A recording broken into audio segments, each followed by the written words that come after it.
So,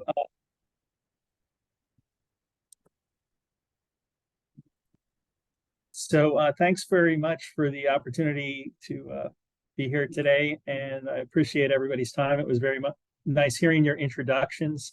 I'm sitting here in one of our many conference rooms in our Trenton, New Jersey headquarters. We are in Trenton, is about 40 minutes north of Philadelphia.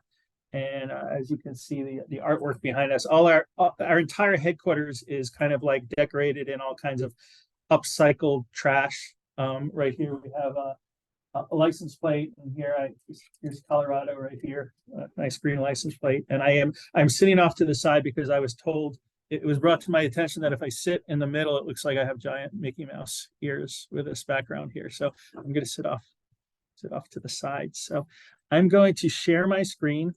But first, I want to introduce. Karina is also on here, and we're going to be handing off back and forth during the course. So I hope that that presenting handoff goes smoothly. But right now, I will try to share my screen. Tell me when you can see it.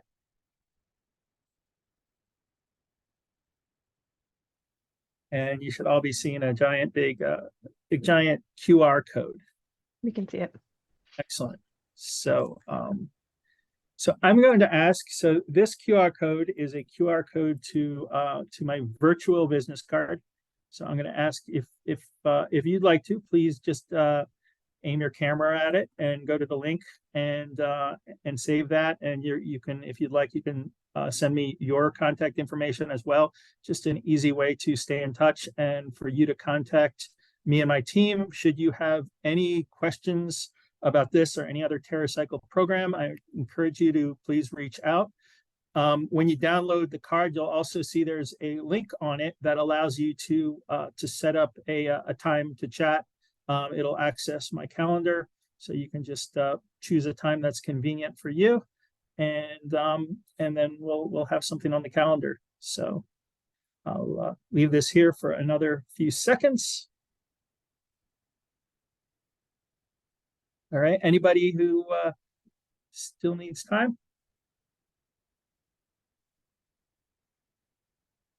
All right. So today we're going to talk about Terracycle's free cigarette waste recycling program. It's a very innovative program that's been around for about a decade, and I'll go into a little more of that shortly. First, just a really quick kind of elevator pitch background on Terracycle. I can't see, let's see. Let me see something. I'm trying to see, I can't see anybody's faces now, but just give me a shout out. Give me a shout. How many people have heard of Terracycle before? Just say yes if you haven't, no if you haven't. Yes. Yes. All right. Yeah. Anybody haven't? All right. So that's good. So just we are we're, as I mentioned, our headquarters is in Trenton. We've been around for about 20 years now, or just over 20 years, but we work globally. We have offices around the world, as you can see here, including a foundation in Thailand, which I'll discuss in a moment. And we work in roughly 21 countries. We are a mission-driven company dedicated to eliminating the idea of waste. And we do this through developing innovative programs to recycle the unrecyclable. So we have material scientists on staff that work with consumer products and packaging, play with it, break it down, and figure out ways to recycle things that traditionally can't be recycled. So we don't deal with traditional bottles and cans and cardboards, things that, we don't deal in things that can, in most places throughout the US, be recycled curbside. We deal in everything but, and our programs are then we go out and we fund these programs in different ways. Really, the thing about difficult to recycle packaging is the reason it is not recycled curbside is because it's more of a matter of economics technology. There's a means to recycle almost everything, but unlike things that are easy to recycle, where there's a lot of value, say aluminum cans, there's a lot of value in the end materials. It's not the case with difficult to recycle products. So we look to other sources to fund the programs, including to the brands that create the waste streams, as well as to individual consumers and businesses that want to recycle things that they can't recycle curbside. Our brand sponsored programs, which is really the programs that Karina and I work with, there's a fundraising component in these. So typically for most of these programs, $1 per pound of what's sent to us for recycling then goes into what's called Terracycle points, which is a donation, which are points that you can allocate to the nonprofit of your choice. Any nonprofit, if you're operating as a nonprofit, then you can benefit from these Terracycle points as well. And to date, through these programs, we've been able to raise over $44 million in funds for schools and nonprofits throughout the world. And beyond just the work we're doing in recycling the unrecyclable, we also work with consumer brands to integrate difficult to recycle materials into their waste streams to create circularity and to create a market for difficult to recycle materials. And then we have a number of other interesting divisions, including, you may have heard of Loop, which I won't go into here, but Loop is a reuse platform. If you think about the milkman of the 1950s and how the packaging remained the property of the brand or of the manufacturer, that's really what Loop is, but on a huge scale with potentially hundreds of brands, hundreds of retail partners, the quality packaging that can be reused over and over again. And that's a separate conversation. I'll be glad to bring in somebody from our Loop team to discuss that in the future. That's a program that's been really successful right now in Japan and parts of Europe, and we're piloting it in locations throughout the U.S., most notably in the Pacific Northwest and Washington, D.C. area right now, but you'll hear more about us in the future. So Terracycle is really, we are an expert, if not the expert, on difficult to recycle materials, and as such, we sit on the boards and act as consultants to many NGOs, in environmental spaces and economic spaces. Here's this partial example right here on this page. And we won over 200 awards for sustainability and innovation over our 20 years. The one award that I think I'm most proud of is from the United Nations. A few years ago, they granted us their Momentum for Change Award for our work towards coming up with solutions towards the ocean ocean plastics crisis. So ocean plastic is and beach plastic is typically not easily recyclable because it's degraded from the salt and the sun. So our material scientists worked with some consumer brands, including Procter & Gamble and their Head & Shoulders division, to come up with a way to integrate a high amount of beach and ocean plastic content into their packaging. And their packaging in a number of markets throughout the world integrates ocean plastic. And then that packaging then becomes curbside recyclable. So we're essentially taking materials that are not curbside recyclable, and we're integrating them into consumer package in a way that they then become curbside recyclable. And Terracycle is always out there engaging in really innovative and fun projects as well. If you saw the Tokyo 2020 Olympics, which actually took place in 2021, all the podiums, all the award medal podiums were made out of recycled plastic from difficult to recycle materials that we worked on collecting throughout the Tokyo area. I mentioned our foundation. We have a foundation based in Thailand with full-time staff that works to collect using river traps plastics and waste from the canal systems and the river systems of Thailand, so that they don't make their way into the ocean and become part of those great garbage patches that we all hear of. The foundation also works very hard to educate the community. A lot of the global South, especially on some of the coastal Asian communities, do not have adequate waste disposal systems. So they utilize the river and the canals as their garbage can. And so we're working with them closely to develop solutions to distribute bins and other things, so that they and then collect them through routes on the canals and rivers, so that they don't enter the waterways. So any questions so far before we get into the cigarette program? All right, can everyone still hear me? Yep. Okay. So Terracycle has been collecting cigarette waste and recycling it for about a decade now. The question is why do we emphasize a program in cigarette waste collection? It seems like it's a very small piece of litter, but it's a form of litter that has a huge negative impact on our environment.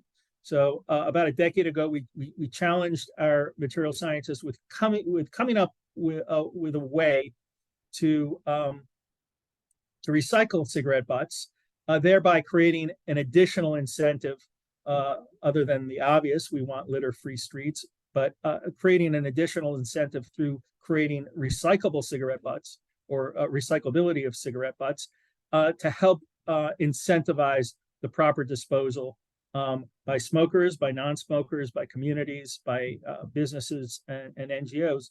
So they came up with an amazing process for recycling cigarette butts, which I will go into briefly.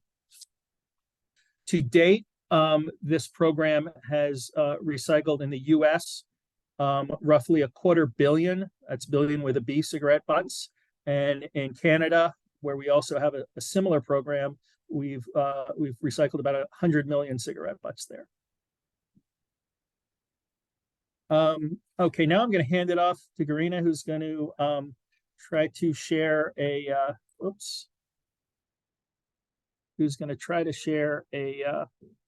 a brief video that shows the process of recycling cigarette butts. How do we recycle hard to recycle? Cigarette butts are the most commonly littered item in the world and account for roughly 38% of roadway waste. Unfortunately, many people think that a cigarette butt will decompose. What they don't know is that the filter in a cigarette is made from plastic, and this plastic can't be recycled through municipal programs. At Terracycle, we've developed a specialized process to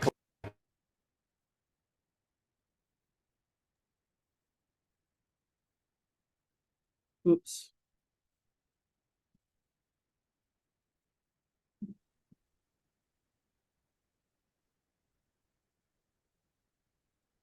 All right, well, my Zoom crashed during that, so apologies. I was still watching the video, didn't realize you guys weren't, so give me a minute. Let's try this again. Can everyone see my screen? Yep. Cool. We see okay, there we go. There, yeah. I don't think we have the audio this time.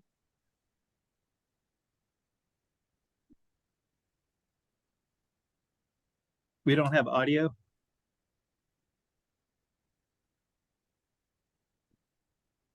All right, we tried this earlier and it worked fine, but now, of course, we had it down.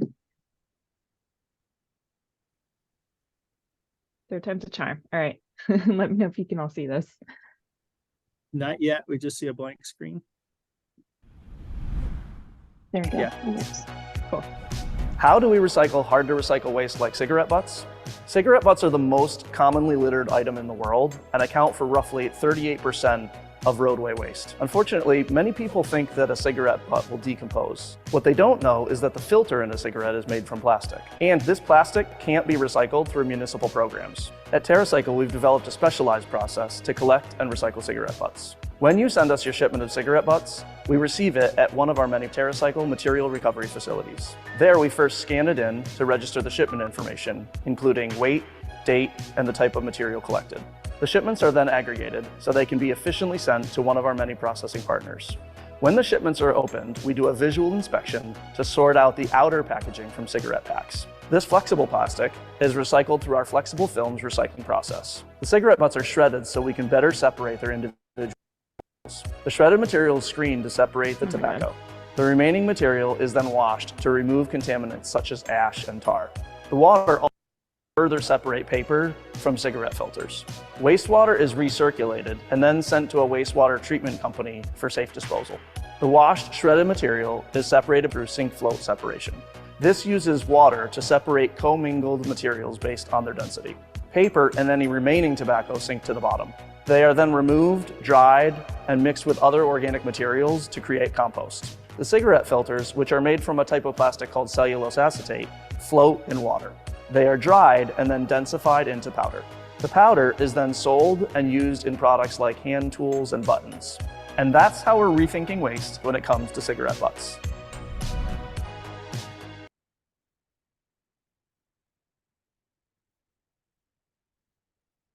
All right, thanks, Sabrina. It was a little, the video is a little problematic towards the end, but we'll send you a link to the video if you'd like to see it in its full brilliance and share it as you'd like. So we'll send you a link. So I will resume sharing the presentation.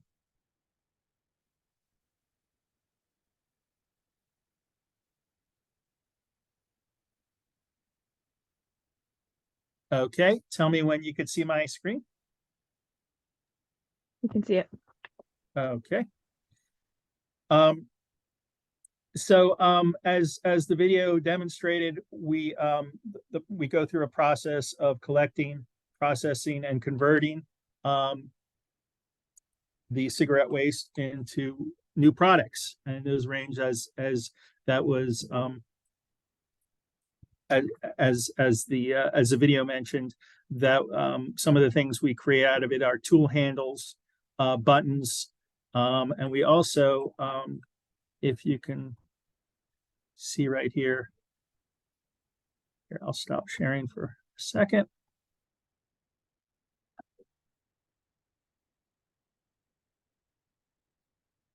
Oh, I don't see myself on it, but can you see this? Yeah, we can see you, Eric. Yep. Okay. This is an ashtray that's actually made out of cigarette litter. There we go. So, and we also create composite lumber out of cigarette litter as well.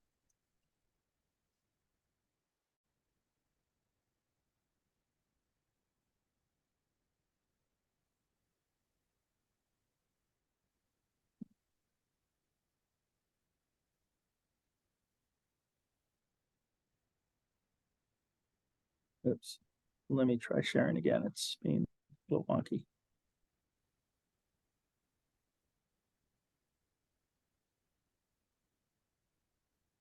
I'm going to keep it in this mode. Can everybody see my screen? Yep. Okay. In terms of the process for participating in the program, it's very, very turnkey and easy to do. Whether you're an NGO, a local government, or an individual who wants to clean up their parks or roadways, it's just you simply will register an account, sign up for a free Terracycle account on the website, join the cigarette program. You start collecting cigarette litter. It could be cigarette litter from placed receptacles, whether it's an existing infrastructure of cigarette receptacles you have, say, on a main street or on parking lots, or on private business facilities, or it can be cigarette litter that you collect in cleanup. So it doesn't have to be fresh, new cigarette litter. It could be stuff that's been out there in the ground for years even. Then you, when you're ready to ship, you just place the cigarette litter in a sealed plastic bag, and throw it in a box, and we will recycle the bag and the box that it comes in as well. And then you print out a free prepaid UPS shipping label right from the dashboard on the website, and then UPS will take it to our MRF. They will weigh and scan it, and then that way you can see right from the dashboard what your impact is. You could see how much in terms of cigarette waste in units and weight you've recycled over time. You could integrate those reports into any recycling reports or sustainability reports that your organization or municipality might issue. And then through this particular program, whereas many Terracycle programs, you can allocate the fundraising component, the fundraising Terracycle points to any nonprofit of your choosing, or yourself if you're a nonprofit. In this program, the money that's raised actually goes to the National Anti-Litter charity, Keep America Beautiful, which they use those funds for promoting cigarette litter cleanup and donating and granting cigarette receptacles to communities throughout the country. In addition to the actual cigarette butts, through this program, we can take the outer cellophane packaging and the inner foil from the cigarette boxes. The boxes themselves can typically be curbside recycled, so we prefer that that those are not sent to us. As well as loose tobacco pouches, we can take those as well. And the processes that we utilize have we account for a high degree of contamination with non-conforming waste. So if there are, for instance, if you're scooping up cigarette butts from a sidewalk and some pebbles get in, or if there's gum in the mix from the receptacles or other things, that's really not a problem. Our sortation process, we go through initial hand sortation, and we can pick those items out. And if we have a means for recycling those items, then those will go into the respective pile. Karina, do you want to now show the website and how to sign up for a Terracycle account? Yep. So I'll just walk everyone through how to set up an account and how to kind of get started. Let me share my screen again, and hopefully it doesn't crash. All right, everyone can see the website. And this is just terracycle.com. Yep. So on our homepage, to set up an account, you will just go to this little person icon and do sign up. And then it's quite simple. Just put in your information. If you're representing an organization, I would definitely make sure you choose whatever best fits your organization, and then also include your organization name. So once you do this, you will be set up with an account. I'm just going to log into mine so you can see what it looks like on the back end. So once you're on and have an account, you will join a program. So step one is setting up that account, going through this little person icon. And then once you come back to the home page, once you have your account and you're logged in, you can choose different programs that are free to join. So for the cigarette program, you will click on the program page. And then it's this button, because I'm already joined, will say join the program, and you just click join the program, and then it'll change to this get shipping label. So every time you have some cigarette butts that you would like to send back to us, all you do is get shipping label, and then it'll be sent to your email a UPS label that you can use, and then it'll also be on your profile. And then one other thing I want to show on your account, you'll be able to see how much you've shipped back. So once we receive it, we will, again, these are all samples. This is my sample account. You will see how much weight was received, and then also how much you've recycled in total. And feel free to join many of our other programs. We have a handful of other, razors, and different kind of products as well. So have fun exploring that one. And then one other thing I want to show while we're on our website are cigarette receptacles. So if you're interested in purchasing any cigarette receptacles for your community, you can just simply type cigarette, and then you'll have the options come up on the screen. So we have receptacles for single, 6-pack, and then 6-pack with a customized sticker. So we can add any of your organization's logo to the sticker as well. Is there any questions on that?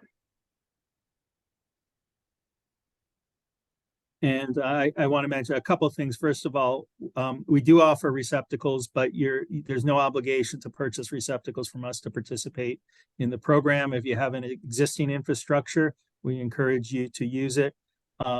We offer these as a convenience to our customers. We're really not in the cigarette receptacle business, but we will provide, if you're a nonprofit or a municipality, then we will provide you with a discount code, if you which will get you 20% off the normal price of the cigarette receptacles.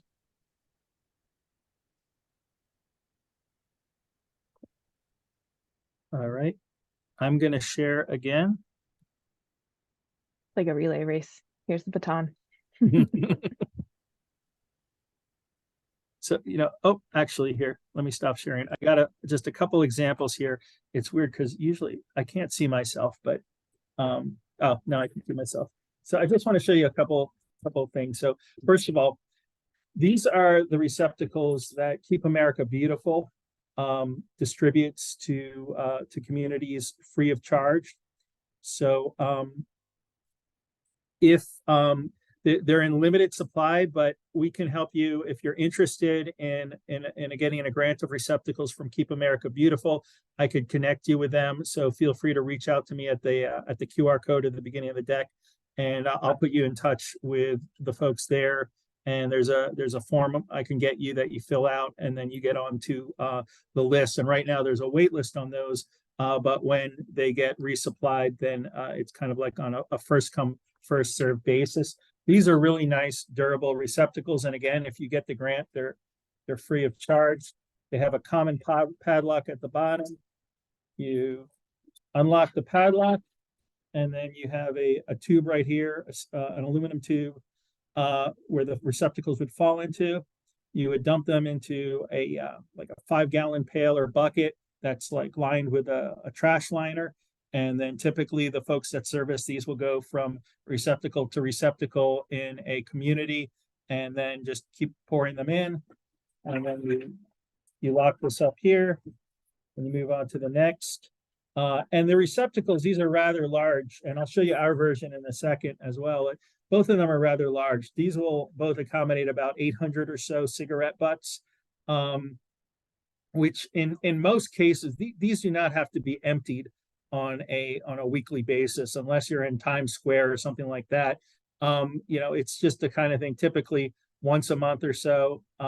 Depending on the area, there might be a different cadence, but you could test it out and see how frequently they need to be emptied out in your area. But typically it's not that often. So it's not like you're going to be like if a DPW, for instance, handles these, it's kind of like more of a monthly thing. It's not every time they're emptying the public trash cans or so forth. And I'll show you, this is the version, if you're not able to get a KAB version, this is the version that we offer. It's an aluminum construction. There's a interesting triangular key here. You turn the key and the bottom comes in, and you'll have a pail underneath or bucket, and the cigarette waste will fall right into there.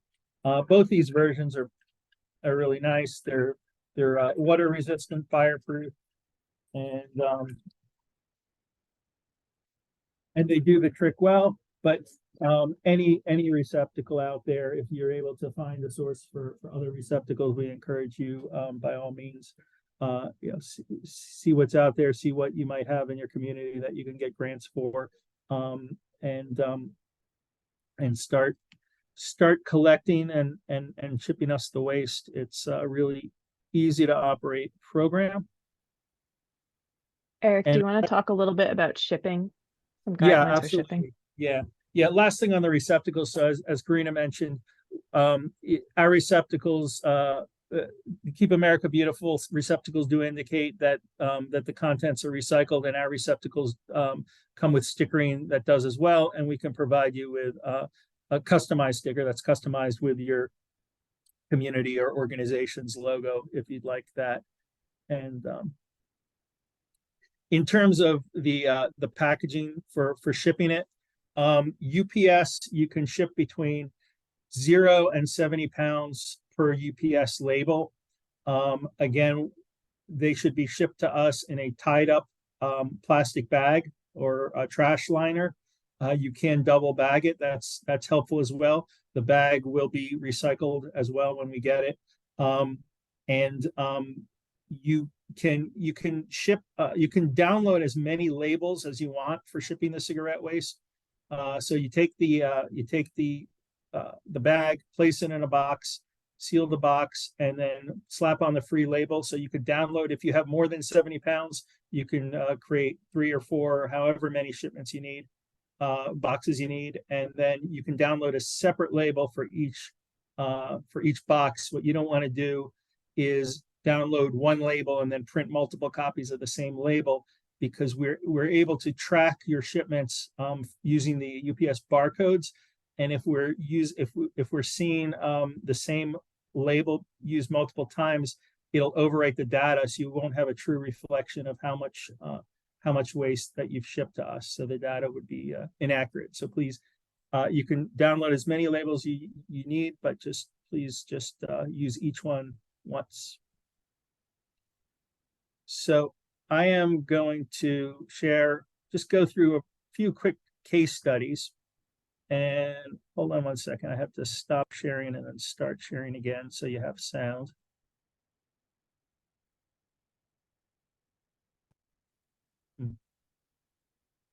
One more second here. Okay, should be good now. So a few quick studies. Here's an example from one of the KAB partners that we work with on this program in New Hanover, North Carolina, which is the Wilmington coastal, the Outer Banks, the coastal North Carolina area. So let me try to play this quick video for you. Keep New Hanover Beautiful has taken up a project that includes One more try. Keep New Hanover Beautiful has taken up a project that includes collecting and recycling cigarette butts. Cigarette butts are the #1 source of litter across Wilmington and around the world. Dick Brightman, president and executive director, says that while devices to collect used cigarettes have been around for a while, those discarded butts still end up in landfills. But they're using special canisters in hopes of changing that. We give those to organizations.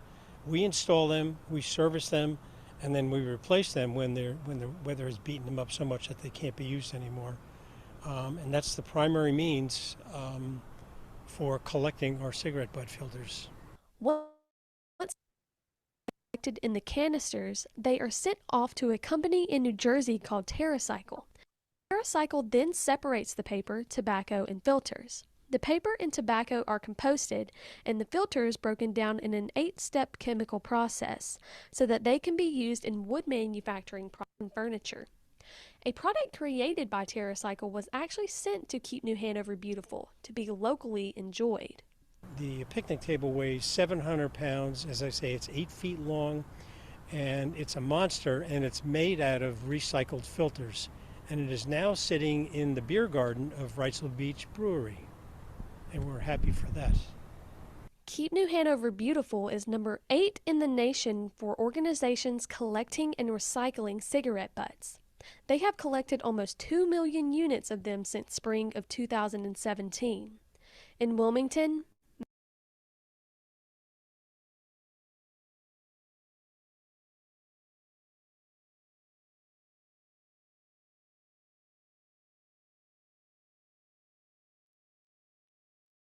Can you folks hear me? Yep. Okay, that's weird. I got messages that I got disconnected, but I guess that's not the case. The Keep New Hanover Beautiful example is a really excellent example of a successful program that's run solely by volunteers. Dick Brightman, the executive director of Keep New Hanover Beautiful, is a volunteer, and he enlists the help of volunteer college students at University of North Carolina to assist with the program. But there's all different kind of modalities of how organizations and municipalities participate. Oftentimes it'll be DPW staff working. For private businesses will often participate and utilize either their own staff or the vendors that service facilities. Few more case studies really quickly.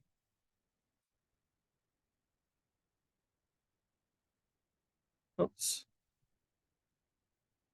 So in the example of our neighboring state here, Pennsylvania, just across the river from us, the Pennsylvania Department of Environmental Protection, together with the Pennsylvania Department of Transportation, participate in this program. They've set up receptacles at all the highway welcome centers throughout the state, as well as in the parking lots of the state parks.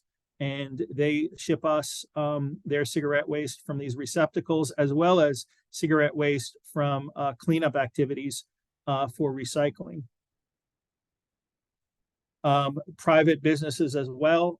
Amazon, their North American fulfillment centers participate in this program. So I think they have, when we created this slide, it was 278 Amazon locations. Now it's closer to about 300 locations throughout North America. So they participate both in our U.S. and Canada program. They came to the program largely because of desire for cigarette litter mitigation. A new study just came out like 2 weeks ago from a university in Scandinavia that noted the detrimental effect to marine environments of cigarette litter. And what they found is that it inhibited the ability for insect larvae to grow, which is a huge problem. And they hypothesized that by extension, cigarette litter is creating an issue with other marine life and fish, aquatic life. And so Amazon recognized this 2 years ago when they joined the program, that it was a problem. They had a huge cigarette litter problem in their parking lots and by their employee entrances. And they were actually, some of their locations were called out by environmental groups and municipalities, because that cigarette litter doesn't just stay in the parking lots. After a storm, it'll get washed into the storm drains and very often wind up into the our aquatic environments. So they wanted to kind of nip that in the bud. So they set up receptacles. They first tested it out with one facility in New Jersey by putting receptacles in the parking lots and by the employee entrances and in a covered outdoor smoking area for employees. And they noticed that there was just a tremendous 180 in terms of the amount of litter that was on the premises. So based on their findings from that pilot, they rolled the program out at all their North American locations, and it's been very successful at reducing their campus cigarette litter issue.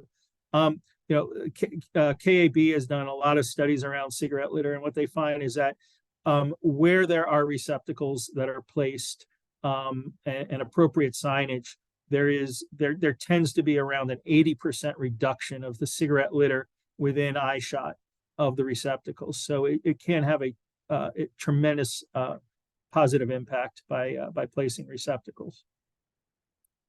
Other private businesses in California, in Southern California, Chumash Casino, which is a tribal casino right on the coast by Malibu, participates in the program. They're our largest single site collector.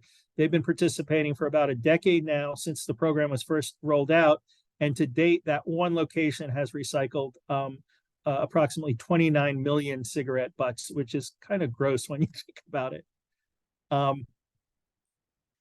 other participants in the program. We have a lot of casinos that participate, as well as the cruise industry. The cruise industry was concerned because they recognized that on the smoking decks of cruise vessels, a lot of the cigarettes litter would just be tossed overboard, which of course we do not want these cigarette butts going into our marine environments. So what they did is, first, Carnival Cruise Line, prior to the pandemic, in around 2005, launched the program on their entire North American fleet. They set up signage indicating, place their cigarette butts here. They put out ashtrays, receptacles of all sorts, and really emphasized the signage and information on that. And their passengers then really became aware that, wow, this is not, cigarette waste is not biodegradable. It doesn't, it is plastic. And there's a real lack of education on this. There's cigarette litter, as we discussed, is a type of plastic called cellulose acetate. It does not degrade easily, and it causes a world of problems. So Carnival Cruise did it, and then Disney Cruise Line followed recently, and now all of the Holland America Group cruise lines have launched the program, and have launched in the U.S. and Canada on their West Coast operations right now, and are going to eventually be rolling it out on their entire North American fleet. Of course, we have many downtown business improvement districts, downtown partnerships, and such that participate in these programs as well. So there's all different modalities. There's all different types of organizations, businesses, and government entities that can easily bring this program and make it work for them. So that's my presentation, and I'm happy to, Karina and I are happy to field questions that you might have, and I'm sure there's some.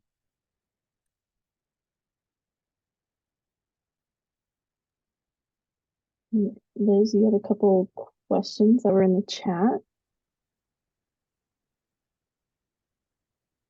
Oops, let me pull up the chat here.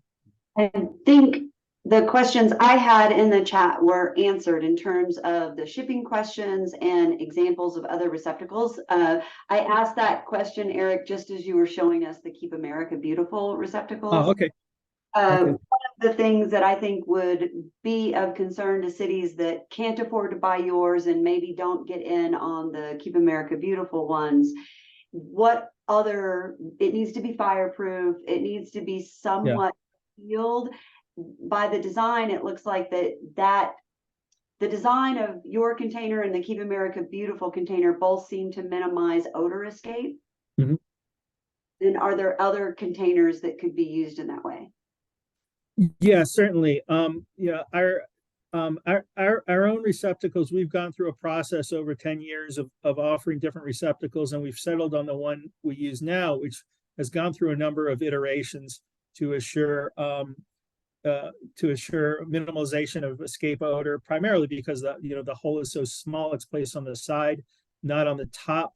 You do not want to use a receptacle where the hole is on the top unless you live somewhere where it never rains, because rainwater will get in there if the hole is on the top, and you don't want to create a sludge of ash and tobacco. And so I would say, and most there are commercially available products you can find in like sites like Uline,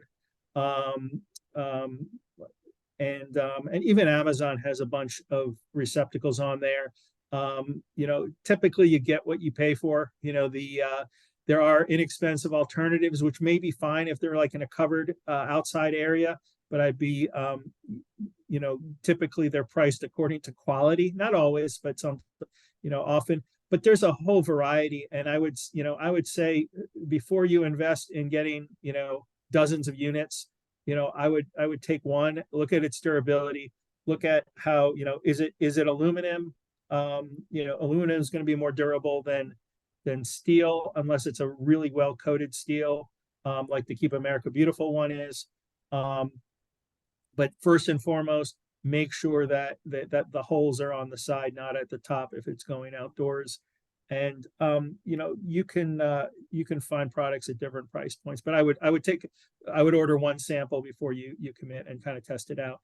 The receptacles can be mounted on a variety of surfaces. Most of these receptacles they can be bolted to a surface, to a wall, a building wall, for instance, or a stone wall, or most frequently in the context of like main streets and such.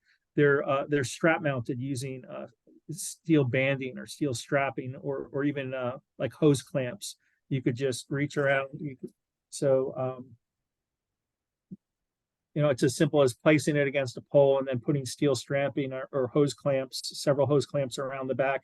You can get it right onto a light post or signpost. They can, in certain cases, they can either be surface mounted or strap mounted to even trash receptacles. If you have outdoor trash receptacles in town. So there's a variety of ways, there's a variety of styles available. But please, test them out first. Place a small order and test them out. Make sure you're getting a quality product. Thank you, Eric. And Garrett, you came off camera. I'm assuming that means you have a question? Hey, Liz. Hey, Eric, thanks for the presentation. I'd like to propose this to our parks superintendent, but I want to hear from you, what feedback have you heard from other municipalities? What barriers are there? Anything that I should be aware of in having this conversation with him? Yeah, absolutely. I think, everyone here is involved in recycling, and that you all know that there has to be some kind of lift, right? In order to do right, there's going to be some kind of lift, and somebody's going to have to undertake that lift. In the case of this program, there's no financial cost for the recycling or the shipping. So it's a free program. You're going to have a cost if you don't have an existing cigarette litter infrastructure. That's something you're going to need, unless it's strictly going to be and there are municipalities that don't have receptacles and just participate on a cleanup level. So because they don't have receptacles, they tend to have a lot of cigarette litter on the ground, and they just have their folks will sweep it up and then send it in that way. So that works as well. But somebody's got to do the job. Somebody's got to service these things. It's a pretty light lift. You're talking about in the average community, once a month, emptying, going from receptacle to receptacle, emptying them out into a bucket, placing them in a liner, placing them in a box, and slapping on the free label. That's of course the lift. And really, the pushback that we hear about is, well, our DPW workers do enough. They're not going to want to take this on. Well, in the case of Amazon, that's like Amazon has outside vendors that do this. The same ones that take care of their trash, and their vendors have grown to like this program because there's a lot of positive there's a lot of positivity that goes around it, and now these Amazon facilities are competing against each other for who recycles the most cigarette waste. Of course, we don't want them to smoke more in order to generate more cigarette waste, but so it becomes kind of gamified, and there is an element, like if you can embrace this with your into the employee culture, that whether it's a DPW or just local volunteers, it can really get gamified. Like what Dick Brightman is doing is in New Hanover with the video just saw is just amazing. It's part of the community now. People recognize him. It always helps that when you're doing a program like that there's going to be PR around it. You want to make sure that you're recognizing the people that are involved in the program, because they're going to take pride in the program, and they're going to take ownership of the program.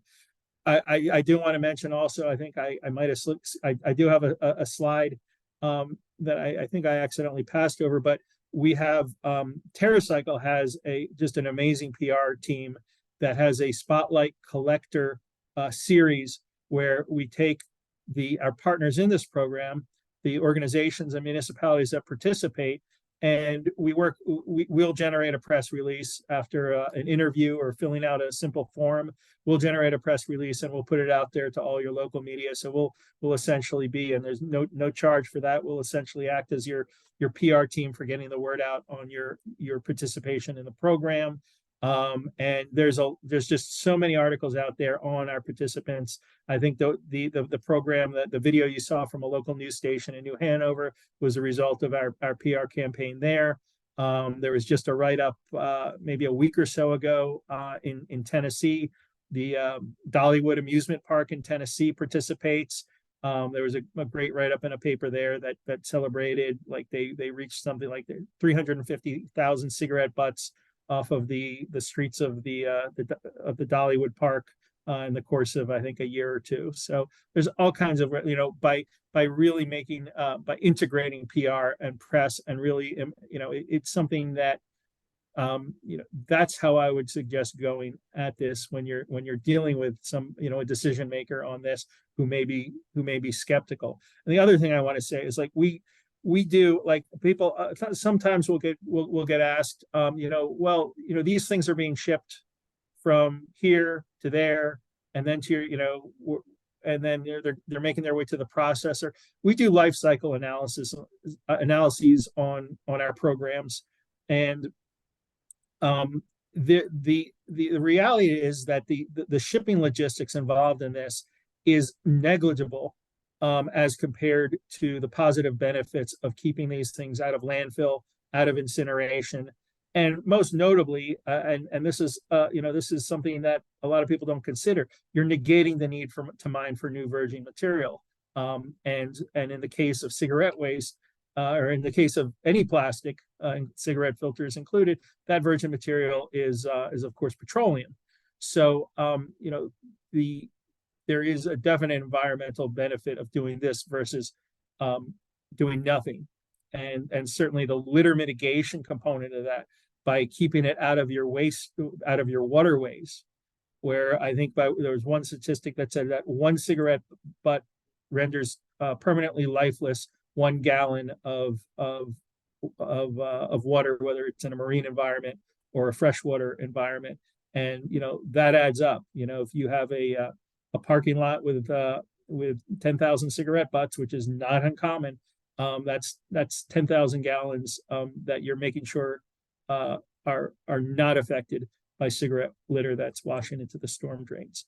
So there's two things going on here. There's the aspect of litter mitigation, and then there's the recycling, which is, in our view, if you're going to do the litter mitigation aspect, send it to us for recycling, and you're having a more positive benefit than just mitigating the litter.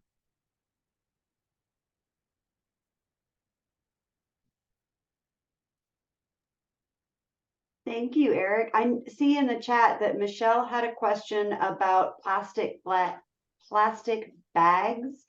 You mentioned that you recycle all of the plastic bags that contain the cigarette butts. Mm-hmm. Are there restrictions to what type of flexible plastic? Are there preferences you have for what kind of bags should be used? I think typically, well, again, if it depends on the quantity. If it's a small quantity, the UPS. Well, let me go kind of take it a step further. We want you to give us meaningful quantities to the extent possible. So UPS will take up to 70 pounds in one shipment. In most cases, a lot of folks don't want to store cigarette litter, if they're collected in smaller quantities until they get 70 pounds. So, what we found is anything over 10 pounds is a minimal effect, right? So try to collect 10 pounds at a time, at least, before you ship it to us. And if you're collecting in smaller quantities and you have single-use plastic bags available that are for repurposing, that's a good way of repurposing your any single-use bags that you come across. So that would work. If you don't have, because we would then recycle those single-use bags. If you don't have repurposable single-use bags, then you can use just any standard trash liner will work. Some people send them to us in Ziploc bags that, reused Ziploc bags that they've from their refrigerators. So of course we encourage repurposing, and please with the packaging, with the cardboard that you're using to transport it, please try to use repurposed boxes rather than new boxes. We heavily encourage that, and and there's no lack of abundance of cardboard boxes around these days that could be used for this. So. Do you have any papers or evidence that shows that when these cigarette butts are installed, people actually use them? So I can imagine a municipality being concerned that they make this investment and then people put the cigarette butts on the ground anyway. Do you have any evidence or studies that show people respond to having this option available? So I think Keep America Beautiful has an excellent study on cigarette litter in the context of receptacle placement. It's and it I think establishes that, and it also gives some guidance on where these things should be placed. For the most part, it's fairly obvious that you want them to be placed in what are called transition areas. So a transition area is any place. Transition area is a place between where you are permitted to smoke and where you're not permitted to smoke. So in the case of, say, a park, a park that's a non-smoking park, that would be the parking lot. In most cases, parking lots represent transition areas. You're about to go in the case of, say, an Amazon facility, you're not allowed to smoke indoors, you're allowed to smoke outdoors. So what is the behavior? The employee is going to take that last drag of a cigarette, they're going to toss it on the ground, and then step indoors for similar with restaurants and bars where smoking is not allowed, right? So the transition areas are pretty obvious, but that's where you want to place them. Placing it on a sidewalk, on a neutral stretch of sidewalk without any non-smoking areas is going to have less of an impact than placing it at an entrance to a restaurant or a bar, for instance. I will provide the link. Oh, I think Karina just shared the link to that study in chat. She's always ahead of me. So take a look at that. And I think that study would be helpful in, again, persuading that the investment is worth it. And I don't want to make you, Kay, I would encourage you, reach out to me. Anybody who's interested, reach out to me, and I will get you the link for the form for the Keep America Beautiful for their receptacles, and I will also reach out to them on your behalf, the people in charge of the program that I know and work with regularly, and I will be able to get you feedback on where they are in terms of where you are and what's your likelihood and when is your likelihood of receiving receptacles. Because last thing I'm hopeful that the purchase of the receptacles does not become an obstacle to participation in the program. So our team will do what we can to coordinate with Keep America Beautiful to make sure that that you're not just sitting there on a list, but that you have a good shot at getting the receptacles, and then we'll keep you posted as we learn information. So.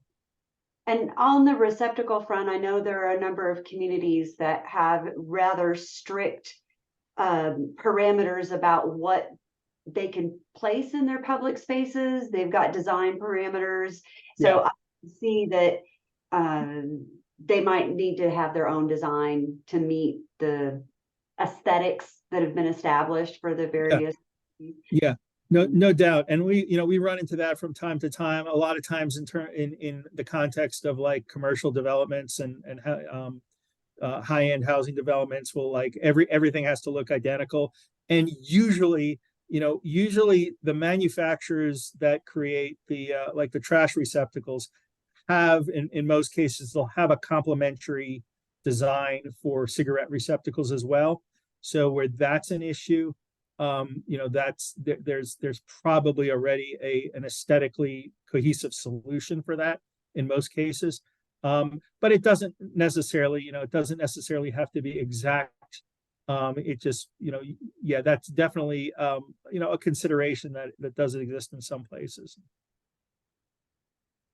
And I know we're getting towards the end of our time. I want to make sure I'm not monopolizing all the questions. Garrett, did you have any more questions, or does anyone else have any questions? Feel free to just speak up or put it in the chat. Eric, you're making products out of this waste. How do you sell those products? What does that look like? Are there opportunities for those products to come back into my community? Yeah, absolutely. So some of the waste, so typically the cigarette waste is joined as a part of a blend of other difficult to recycle materials that we collect. So and I'm not on the material side, but we have, our material scientists figure out different proportions of different, from polyethylene, polypropylene, what works with the cellulose acetate, and they'll create a blend that works for the application. And then that blend, we do manufacture certain products ourselves, and then otherwise we do also sell the pelletized materials to other manufacturers to utilize for their own products. So we ourselves have a line of outdoor furniture that is made from a variety of our recycled materials that we do offer to the public and offer to organizations and municipalities. It's really heavy duty commercial type park benches, picnic tables, things along those lines. I think I don't recall, but in the video that Dick Brightman's video from New Hanover, he alluded to one of those. They're really, really, like, one picnic table is like 700 pounds. So these are like not something a consumer would put in their backyard, but this is something that, would be appropriate for a park or a public space. And then typically when we do sell these, we integrate like a plaque that will indicate that, this bench came from recycled materials. And you could help, by recycling your materials, you could contribute to making the next generation of these. So there's all kinds of signage that could be integrated, including your logos and all. And we have a team that handles that, and I can happily refer you to that team if that's something you're interested in. Thank you, Eric. Are there any more questions? And I see that we put, Eric, we've got your contact info in the chat 3 times. So by golly, nobody's got that. For those folks who are watching this recording, I am sure we will be putting links to the study, to the website, to the contact information. We will have those in the description if you are watching this after the fact, which I know is true for a lot of people. If there are no more questions, I'm stalling to see anybody come off mic. No more questions. Okay. I think Karina, I'm sorry. I'm sorry. We can I'd like to put a link to the presentation. So you guys can see that, share that as well. So, Karina, do you have that link available? Absolutely. Great idea, Eric, because especially those folks who want to bring this idea to other people in their organization for approval. I don't think we had a lot of parks departments on the call today, so I could see that presentation being very useful if you're somebody who's like, ooh, I need to tell my streets or parks or open space people about this. Being able to use that presentation will be very handy. Yeah, so Karina just put the presentation in, and I will say, please reach out to us if you have any questions. We're always happy to meet, on a call one-on-one. I'd love to head out to Colorado and meet in person, but that's probably not going to happen. But we're happy to meet you via Zoom and walk you through the process. If you have any questions, or if there's somebody you're trying to pitch this to, we're happy to get on the call with you to help with that pitch. So please don't hesitate. It's what we do. Colorado in the summer. It's worth it. We have a pretty wicked cool summer down here. I don't think we have any more questions, so Allie, you could stop recording.